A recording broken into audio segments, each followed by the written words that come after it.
আসসালামু আলাইকুম, আমি ডাক্তার সোহেল রানা বলছি। রমজানে সুস্থ ও সতেজ থাকার জন্য পুষ্টিকর খাবার খাওয়া খুবই গুরুত্বপূর্ণ। সেহেরি ও ইফতারে নির্দিষ্ট কিছু খাবার খেলে শরীর চাঙ্গা থাকবে এবং রোজা রাখাও সহজ হবে।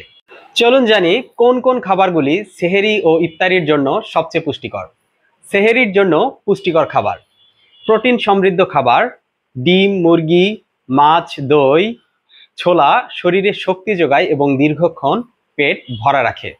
ফাইবার সমৃদ্ধ খাবার, শাকসবজি, ফল, ডাল হজমে সহায়তা করে এবং কোষ্ঠকাঠিন্য দূর করে।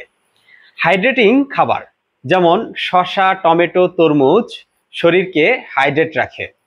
জটিল কার্বোহাইড্রেট সমৃদ্ধ খাবার, ওটস, লাল চালের ভাত, মাল্টিগ্রেন রুটি এগুলো ধীরে হজম হয় ও শরীরকে দীর্ঘক্ষণ শক্তি প্রদান করে। ইফতারের জন্য পুষ্টিকর খাবার: খেজুর দ্রুত শক্তি দেয় এবং শরীরের গ্লুকোজের ঘাটতি পূরণ করে।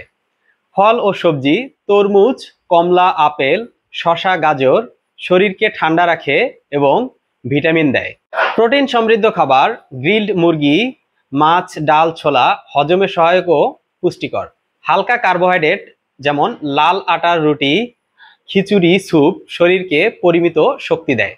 দই ও দুধ জাতীয় খাবার শরীরকে ঠান্ডা রাখে এবং হজমে সহায়তা করে। স্বাস্থ্য বিষয়ক সুন্দর সুন্দর টিপস পেতে আমাদের ফেসবুক পেজটি ফলো করুন আর ইউটিউব চ্যানেলটি সাবস্ক্রাইব করতে ভুলবেন না।